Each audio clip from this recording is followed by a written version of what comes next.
Welcome back to Whitt Acres. Today is a chilly, overcast day and I'm getting some planting done. I also want to talk to you about how to save your tomato if the worst happens and it snaps off right at the base of the pot. So stay tuned for that. Look for that later in the video. But first, I want to talk about what we got going on today. I already got one of the thuja green giants moved out of the food forest and over to the west side of the property, down this line behind these trees, because I need some more evergreens over there for blockage.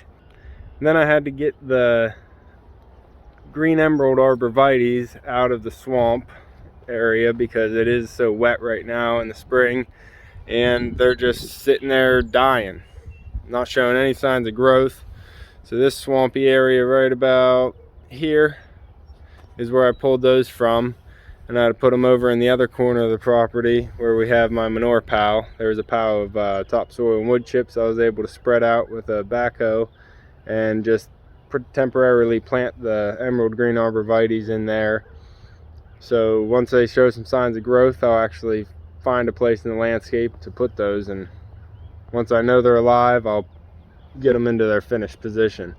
Also, some of my brassicas were big enough to get planted, so I found a place for those in the landscape, and let's go check those out.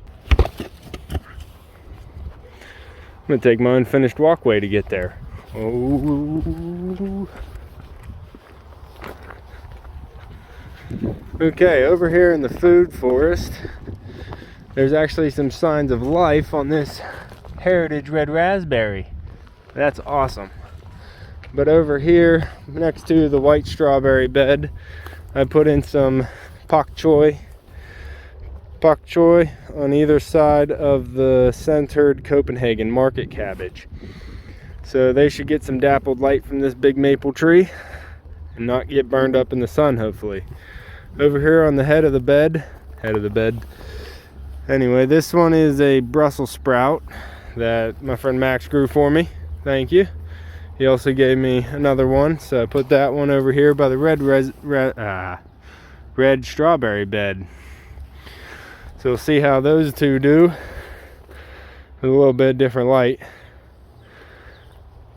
I also put a cabbage right in there next to the ash tree because it'll get a lot of shade from the hemlock tree, but enough light to grow, I think. And then I have some in the pergola. Let's go see. But first, look at that cute little market cabbage. See if that thing gets bigger. Here on the back side of the pergola, I put in some, I think I put in broccoli back here. I think these are all 5 broccolis. Actually, no. Okay, I need to label things, but that's a broccoli, then cauliflower, broccoli, cauliflower, broccoli. Daffodil. Okay, maybe I'll label things next year. Here in the corner, I have, if you can hear me over the neighbor's dogs, jeez. If you can hear me over the neighbor's dogs, I have a broccoli Waltham 29, purple sprouting broccoli, and a Asian pak choi cabbage. Before we get into the saving of a tomato, I want to show you what's going on in the cold frame.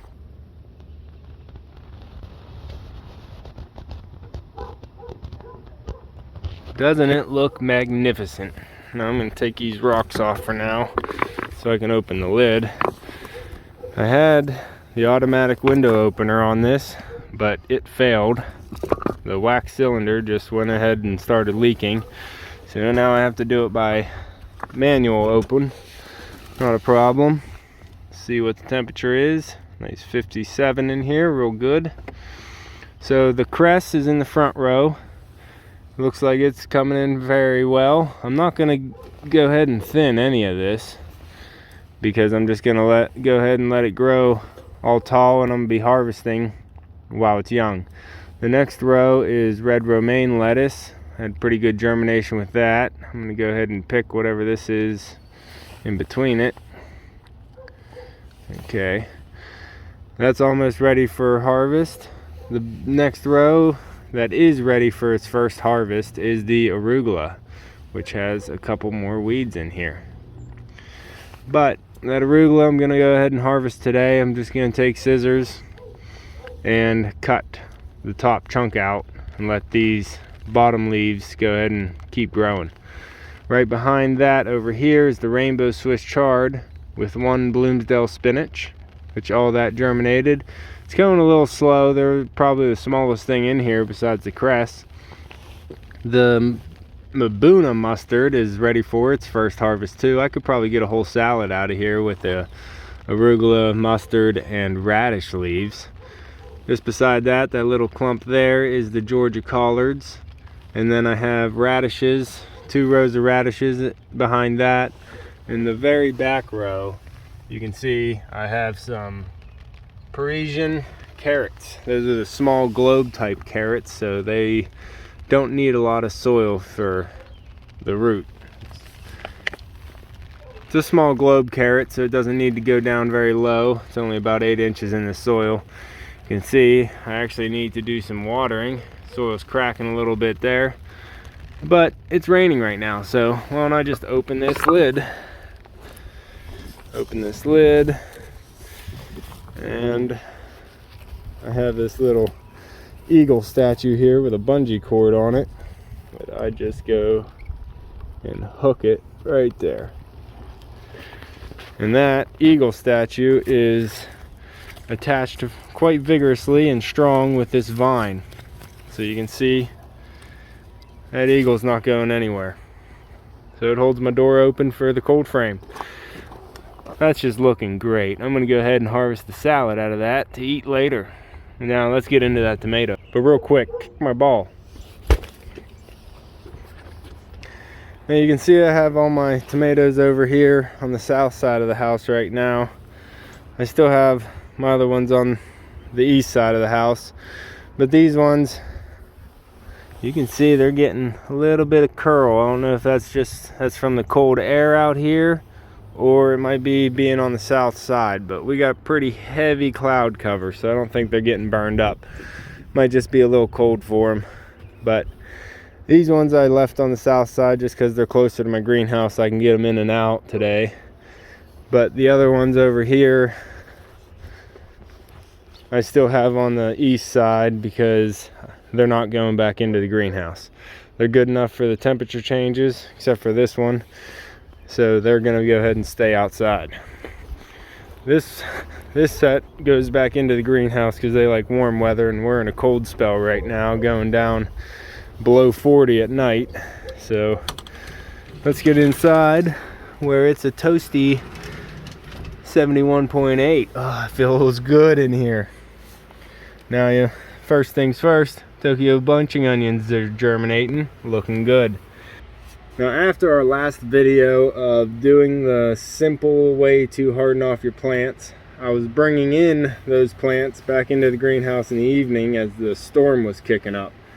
So when I brought them around the corner to get them in the house, the wind really was blowing them and they weren't that strong to take the wind. So one tray of tomatoes, we actually had an accident. One of the early girl tomatoes snapped off at its base. That would be like a tomato right there snapping off at soil level and just having the stalk. That's no good. So I didn't want to lose my tomato because I sowed 24 early girl tomatoes and I want to have 24 early girl tomatoes. So what I did was a little way to save it, and I'm going to show you that now. So here I have a early girl tomato. You can see that it wide and produced a sucker right up along the main stem. Now I have 24 of these early girls started, and we had them outside and there's some wind. One of them got snapped off. That would be this one. So this one got snapped off. I went ahead and cut it shorter. So I cut it about here and I stuck it into some soil again. We'll see if it does anything. They will shoot roots out of the whole stalk, so we'll see if that does anything. But it was broken and it dried out a little bit before I was able to get her in the soil. So what I wanted to do was try it with this one. Since this one wide and I like my tomatoes to be a mainline one stem, I'm going to take this sucker off and plant it into a cup of soil and see if it'll grow this year. I'm going to take a cup. I've been using these plastic cups. I'm just going to take my awl, poke 3 holes through the bottom of the cup, just like that. Now my cup has drainage. I'm going to fill it with soil. I'm using a Happy Frog soil. Use my dibber, put a hole all the way down through. And what I'm going to do, I don't have my snips, so I'm going to have to use these, but I'm just going to cut right next to the elbow, right like that. Separate the two. And I'm going to go ahead and take this lower branch off, take this branch off, and cut this branch in half. And I'm going to actually take the leaf off that one too, so it'll actually stop all the growth, outward growth, and put it back into the stem. That's a little long, so I'm going to come up to this next node point and go ahead and put a sliced cut on that one, drop it all the way down to the bottom, and backfill the cup, pressing the soil all the way around the stalk. Need a little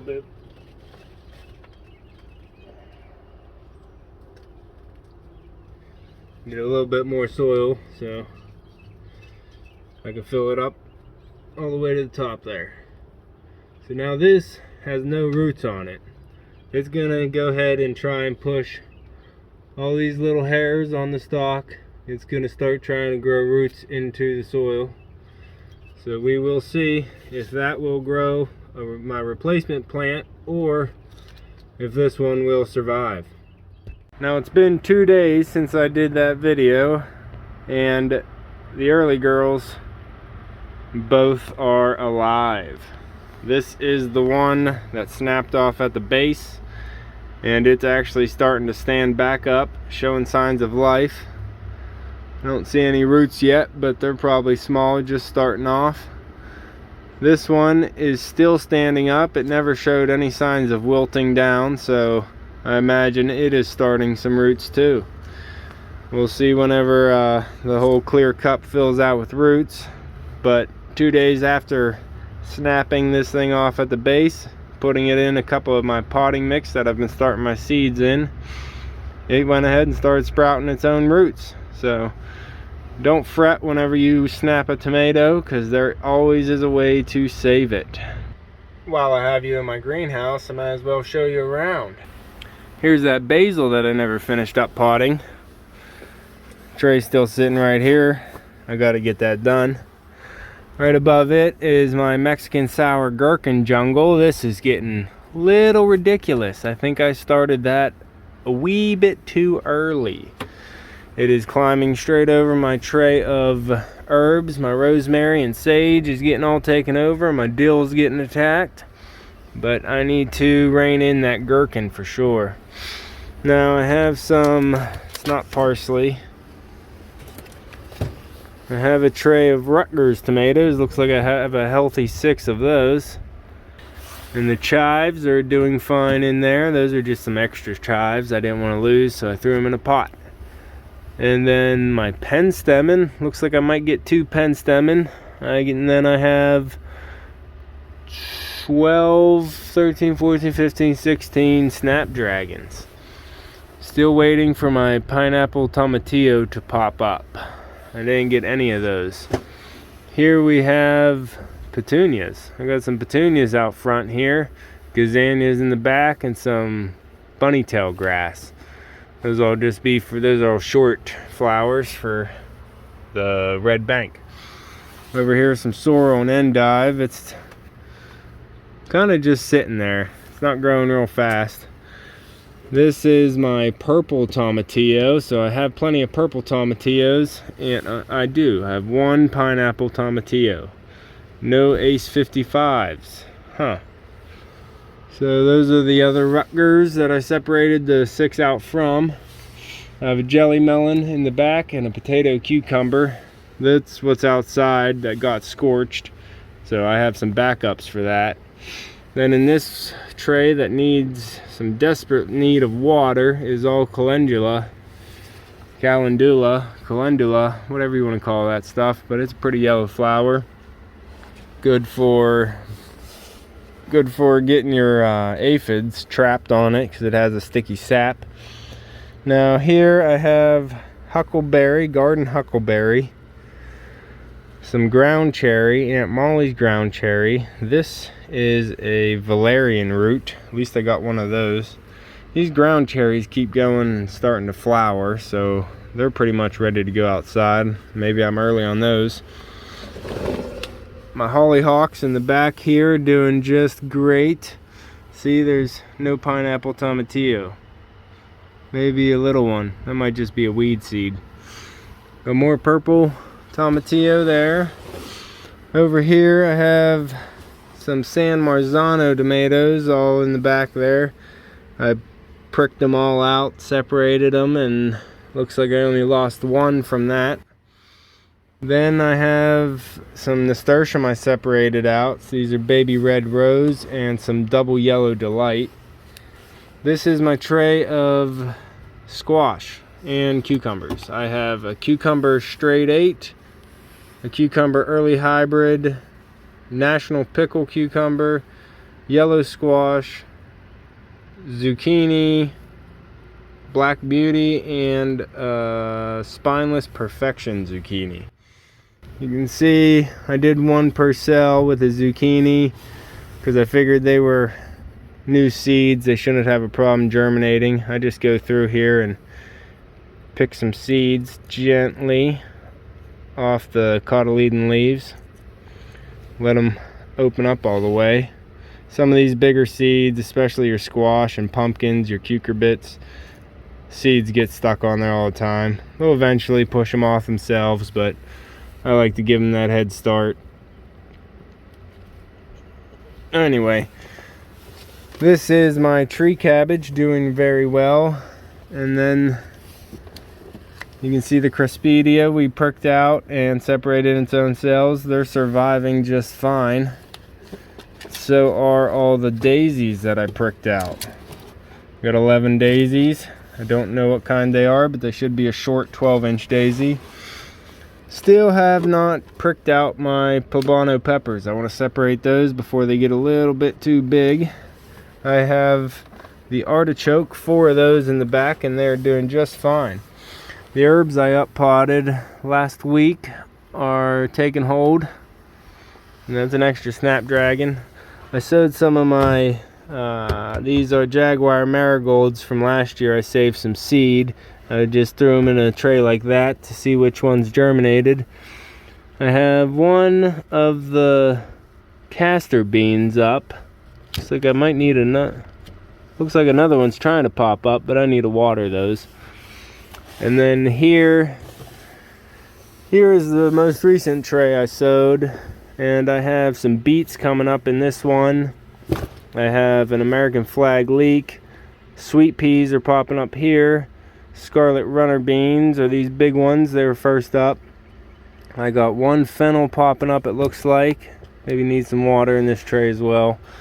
And then the last half of the tray I sowed all as Cracker Jack marigolds.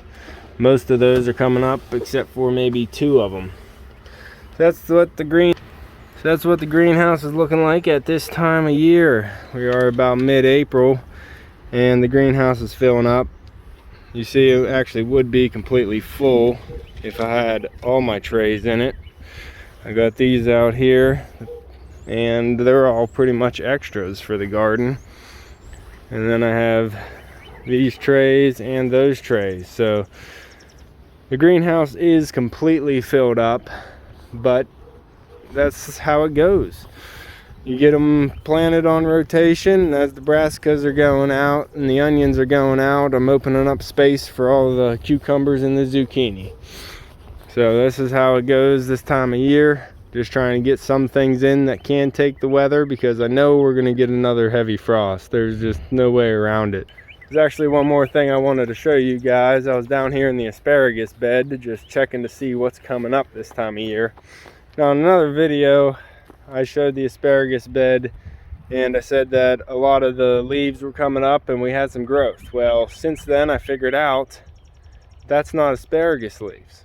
So if you have leaves coming up this time of year in your asparagus bed, they're weeds. Mine happen to be mugwort. Hold on, somebody's waiting on me. Go that way. Don't crush my garlic. You see that garlic right there? Just ready to get crushed by a dog. But anyway, back over here to the asparagus bed. You don't need leaves in your asparagus.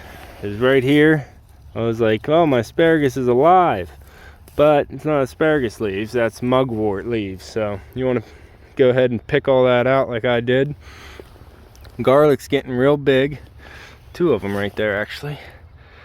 But as I was checking out the garlic, I wanted to see if any asparagus was coming up, and look at that. That is some purple night, or Jersey night, something. But I have purple asparagus popping up all over the bed. One right there, nice thick one there. Another thick one coming up there. And there's another one over there. Look at that beautiful purple. This one my dad went ahead and already ate. And then you can see some tiny, I think that's asparagus. That's coming up. So we definitely have some crowns in there that's alive. Over here we got the more garlic coming up. And I have sunflower seeds popping up all through my bed. And some other seeds, I don't know what they are, but I got seeds coming up all through my bed, and I did not sow any of them yet. It's crazy. I already picked out at least 100 of these sunflower seeds already. I'll show you those, but yeah, this needs a little bit of work before I can sow in it. I believe this is probably the perfect time to be sown in this bed. I don't want to be too late, and I know I'm not too early, but I just don't have time right now to get into sowing and direct sowing that bed, because I want to video it and I just haven't had the time to video while I sow that bed. So I've been putting it off until I can get it on film, camera, digital, whatever. So I hope you at least learned how to save a tomato if you happen to accidentally snap one off, or you just want to get some extra tomatoes whenever you start growing suckers. Then try that method out. Go ahead and just cut it off, plug it into a cup of potting soil, and see if that'll work for you. It worked for me. All right, you can see us on the next.